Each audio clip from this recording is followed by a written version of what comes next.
Welcome to American Education FM, everybody. I'm Dr. Sean Brooks. Happy Friday, everybody. Number of topics to go over here. First off, this comes from Breitbart. The Florida House passes a bill to keep trans athletes out of girls' sports.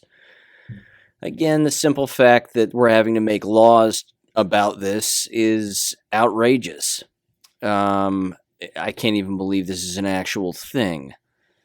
But at least it's happening, and that's certainly a good thing. The Florida House passed a bill Wednesday that would prohibit school athletic teams and sports designated for girls and women from admitting males. Good. That's how it should have always been. HB 1475, the Fairness in Women's Sports Act, passed in the Republican-led state House by a vote of 77-40, mostly along party lines. The bill would require admission to public school and college sports teams to be based on male-female sex, not gender identity. It's just nuts. Again, the fact that that's even a thing is beyond me. And I've spoken about it in the past that I'm shocked that if such a thing, that if a male were to show up and start playing a female sport, that all of the females wouldn't just quit. Why would they actually go through with it? Because again, on this particular story, they have a picture of a guy running in a track meet against two women, and he's blowing them away. He's at least 12 lengths ahead of them. So, the entire thing is the entire thing is nuts, clearly, but why would girls even participate in this, knowing full well that there's a biological male who they're having to quote unquote compete against? It just makes no sense. Just don't participate. Again, yes, I agree that males shouldn't participate in female sports like this. But females participating in the sports where males are participating, where they shouldn't be, I don't know. I just feel like they're going along with it. That by participating themselves, they're just sort of perpetuating its existence. So, I don't know. At least it's illegal now in Florida, like it is most places, actually. This next story, I think, is rather interesting, and this is a bit of a phenomenon again that has occurred, and I've written about this online in the past, and it's the business of complete random strangers coming up to others and asking them if they've gotten a vaccination, which, if, like I said, it's not a vaccination, but they'll say, "Have you gotten the shot?"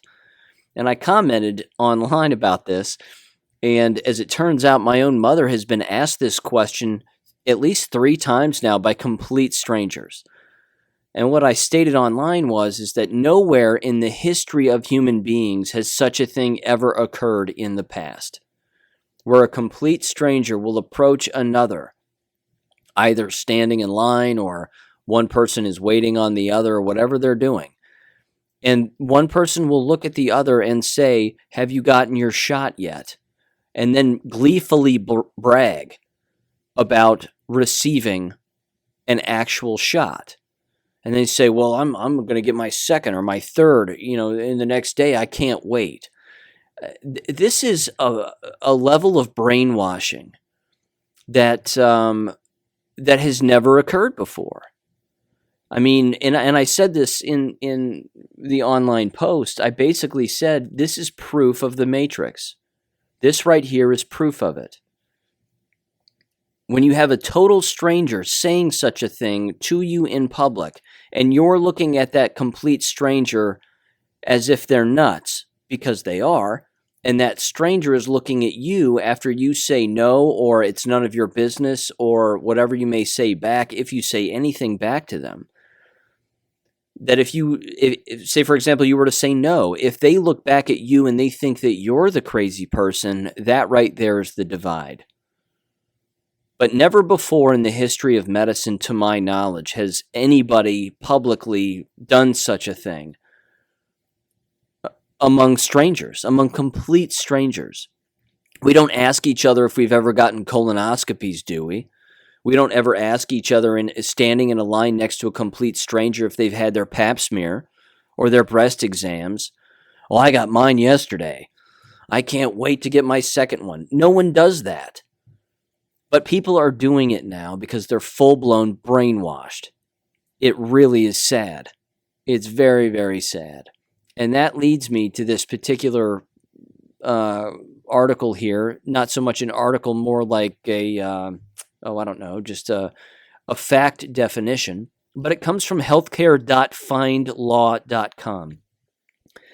And it's titled, "What is Unauthorized Practice of Medicine?" Because again, this is going to lead to the last two things I'm going to bring up here, which are rather horrific because they're coming for your children. They're coming for school-age children. Make no mistake.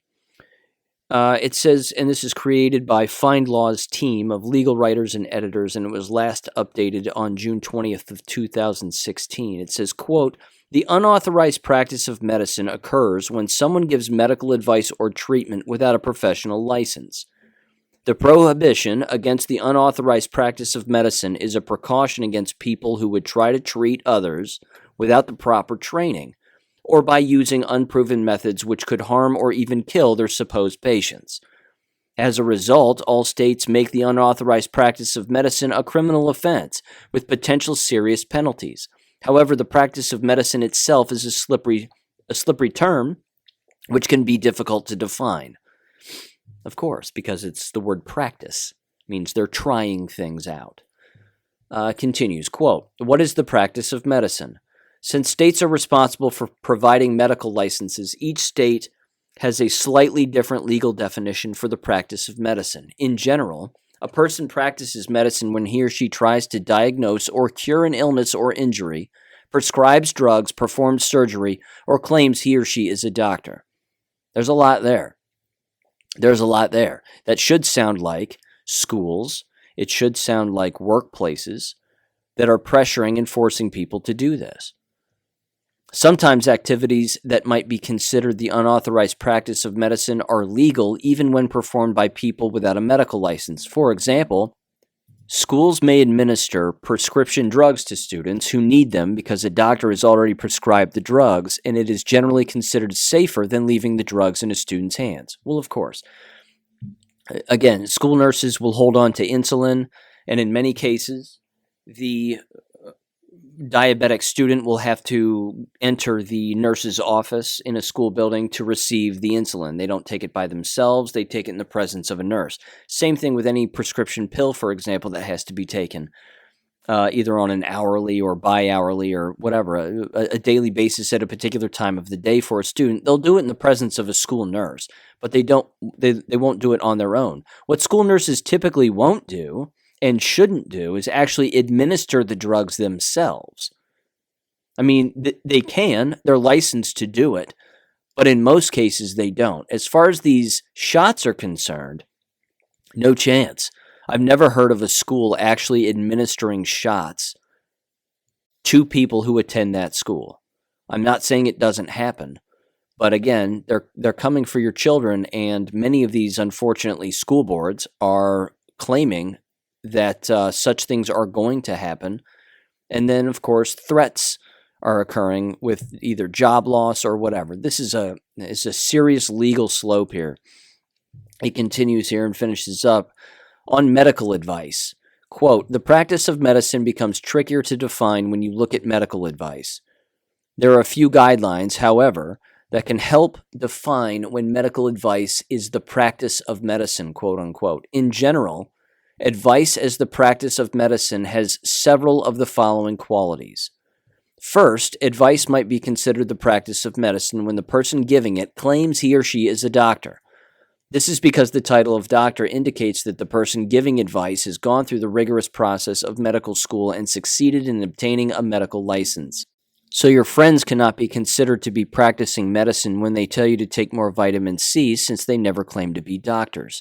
Second, advice may be the practice of medicine when the advice is specific to a particular person's illness or injury.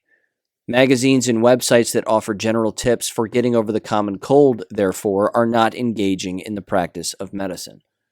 But again, businesses that are saying you need to get the shot, they're practicing medicine, and that's a crime. Schools or school boards that say you need to get the shot, or administrators that say you need to get the shot, they're breaking the law. And if you're a school teacher in America and you're being pressured by administrators or fellow coworkers, that's the line you use. You say, you're not a licensed doctor. You're not in a position to provide medical advice. End of story. Period. That's it. And they're breaking the law. And you tell them that. You tell them they're breaking the law. I'm not shocked that people are doing it in the workplace. It's absolutely horrible. But it's only going to get worse, I'm afraid. So there's that. Which leads me to this next story, which is again going to lead to the next story and then something a little goofy at the end here. Okay. This comes from the Washington Gazette, and it's titled, Groundbreaking New Study Says Masks Are Toxic. Could contain 202,549 different viruses at any one time. You don't say. This comes from the American Institute for Economic Research. Last week, YouTube took down an AIER linked video of a scientific roundtable on COVID held by Florida Governor Ron DeSantis. The stated reason concerned some passing comments by the scholars that raised questions about the masking of children. Said a YouTube spokesperson, quote, "We removed AIER's video because it included content that contradicts the consensus of local and global health authorities regarding the efficacy of masks to prevent the spread of COVID-19. Ladies and gentlemen, this is not about any virus. This is about compliance. It's about slavery. That's what this is about. It continues, quote, "The ostensibly objectionable remark came from Harvard professor Martin Kulldorff when they said, quote, children should not wear face masks, unquote, he said. Quote, they don't need it for their own protection and they don't need it for protecting other people either, unquote. Kulldorff and others were addressing the distressing reality that children in many jurisdictions are masked on the streets and in the classroom, despite presenting nearly zero risks of several outcomes from COVID-19, and in the face of substantial evidence that children do not often spread the disease." This article is very long. It continues. I'm going to stop it there. This is from the book of No Duh. No duh. I know that's not scientific, the word duh, but that's what this is. No kidding. No kidding masks don't work. No kidding that they're harbingers of disease. And no kidding that they don't belong on the faces of children ever. No kidding. Oh, yikes. Speaking of that, and speaking of them again coming after your children, I know this is a bit of a downer, my apologies, but they are coming after your kids, and here's a little audio clip from a recent Stanford study where they're now injecting children who are being offered up by their parents as test subjects to start receiving the Pfizer COVID vaccine, or shot, jab, dead fetal cells, and RNA manipulation.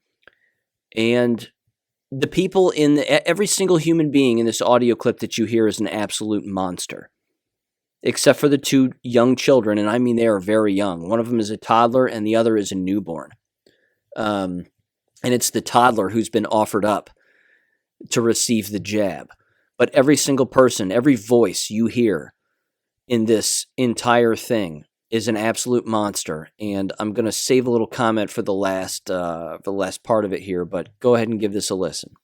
Little sleeves rolled up today as a group of youngsters got a COVID shot. Good evening. I'm Alan Martin. I'm Juliette Goodrich. It is all part of an important clinical trial now underway on the peninsula. Andel Good may be just 3 years old, but after today, he'll be a pioneer. Andel is about to get something kids his age don't yet get, a COVID vaccine. First, the jab, followed by a quick reaction. It's okay. Then the Band-Aid. Andel is the first youngster to participate in a critical new study at Stanford Medical Center.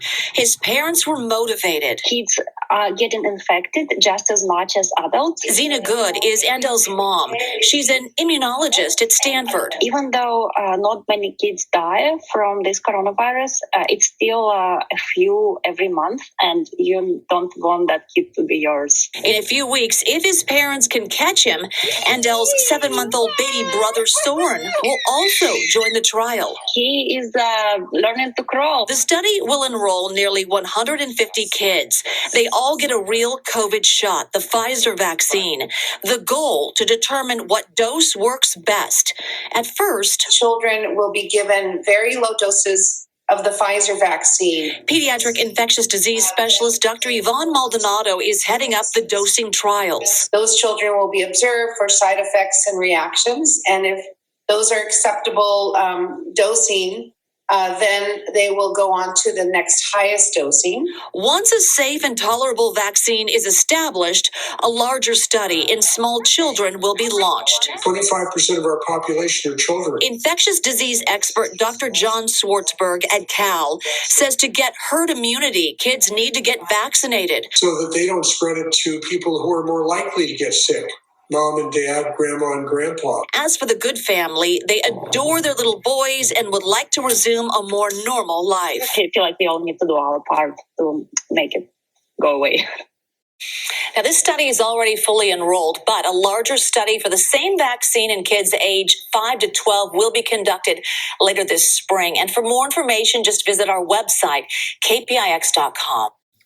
The mother is the researcher. The mother offered up her children to receive this. She's a monster. That's number one. At the end, too, if you were to watch this video, she almost breaks down in tears. The look on her face is almost like she has a gun to her head when she's doing this, because she said, I believe, and I quote right there at the end, we're all doing our part so that we can get back to normal. That's terrifying. That's absolutely terrifying if she actually believes that. And she claims to be a medical researcher. She's the dumbest human being in the video. She's the dumbest one. And she's the one that they're all, I don't know, giddy about, excited about. Oh, she's offering up her children to receive this experimental, horrible, horrible thing, while stating herself that a couple of kids die from it every month. Give me a break. Give me a break. Why on earth would you do this to your own children? Knowing the side effects, knowing that people have died immediately after taking these jabs, days, weeks, months now. It's absolutely insane. She's an absolute monster. And the doctors that they were interviewing, too, are all monsters. Because, again, they're pushing this now on children 5 and younger. This is the next step. This is the next step in inoculating these individuals, these young, healthy, already healthy human beings, with a permanent RNA manipulation that will make them sick from countless things down the line. I'm not a medical doctor. I'm not breaking the law. What I am repeating is just fact. I'm just repeating fact because that's what that is. It's already been researched. It's already been proven that that is in fact the case. So you can't come after me and say, well, he's contradicting himself because he just got done reading this section about providing medical advice. No, I'm repeating things. That's all I'm doing. I'm not playing doctor. There's no stethoscope around my neck. I'm saying I'm literate, and I'm just repeating what's already been scientifically proven to be the case. Gene therapy is not a vaccination. Vaccinations are not gene therapy. There is a massive, massive difference. Gene therapy changes your RNA permanently, making you more susceptible to countless illnesses on down the line. And it's frightening. Even the media people in it, and that, that Operation Mockingbird write-up that they did. Well, sleeves are rolling up in America. Don't worry, everybody. Sleeves are rolling up among the youngest kids in society. They're getting the shot next. They're trying to make it sound so pleasant, and it's a living nightmare. It's a nightmare. So with that in mind, again, everybody pretty much knows my stance on all of that, but I'm going to keep commenting on it because, again, they're coming for the kids.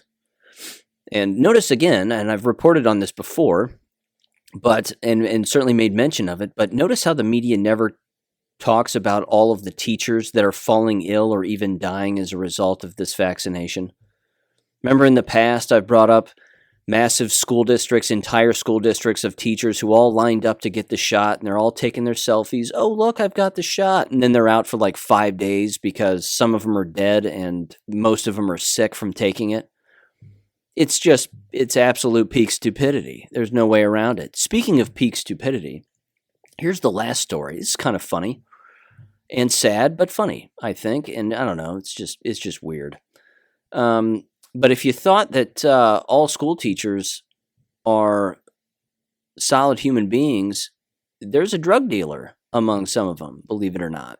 So this comes from Gateway Pundit, and it's titled, "Beloved high school basketball coach dies after attempting to rob a Mexican drug cartel in North Carolina."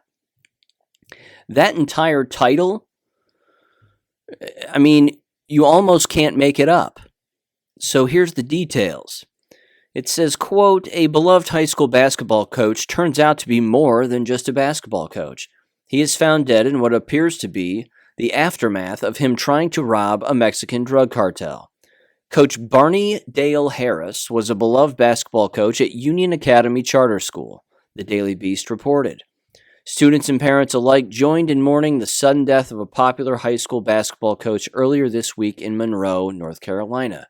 They finally recalled his uplifting, quote, "all love, no fear" motto, and encouragement and motivation he gave to students at his school, and his smile that will forever remain etched in our hearts. But 2 days later, the local sheriff dropped a bombshell. Teacher Barney Dale Harris had died while allegedly trying to rob a Mexican drug cartel. Yikes, is about all I can say. Yikes. It continues here. The Bleacher Report noted that Harris planned to rob their local Mexican drug cartel.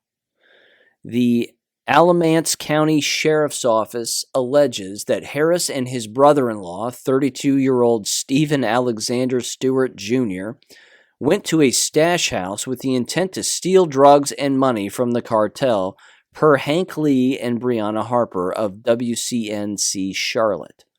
The sheriff's office alleges that Harris and Stewart Jr. broke into the home and waited for someone to arrive before the robbery. An 18-year-old who allegedly worked as a drug runner for the cartel, then walked inside when Harris and Stewart allegedly bound and gagged him before shooting him twice in the back and the neck outside the house. Stewart has since been arrested and charged with first-degree murder, first-degree burglary, and possession of a firearm by a felon, according to WBTV. Per Marusak, I don't know, Johnson said that an old Western shootout soon erupted between two criminal enterprises, one represented by Harris and Stewart Jr. and the other being the cartel. Harris was shot and killed during the gunfire and was found dead inside a bedroom in the house. Juan Daniel Salinas Laura is wanted in connection with a case per WBTV. He also has active warrants for cocaine trafficking. Yikes. Yikes.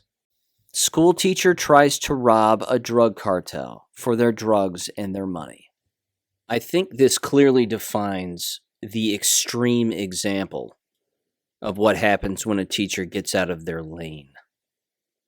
This is the definition of getting out of your lane. I mean, my God in heaven. Who knows? Maybe he's a better, well, apparently he's not a very good robber and not a very good drug dealer. But yeah, hard to know if he was a better teacher. We'll never know. But there you have it. Stay in your lane and don't be a drug dealer or a robber or any of that. Should go without saying. So there you have it. They're not always who you think they are. Keep that in mind. Know your teachers, ladies and gentlemen. Know them. Know who they are. But how do you know something like that? I have no idea. Have a great weekend. Catch you Monday. Thank you for listening to American Education FM. Make sure and check out AmericanEducationFM.com for more information. Take care and God bless.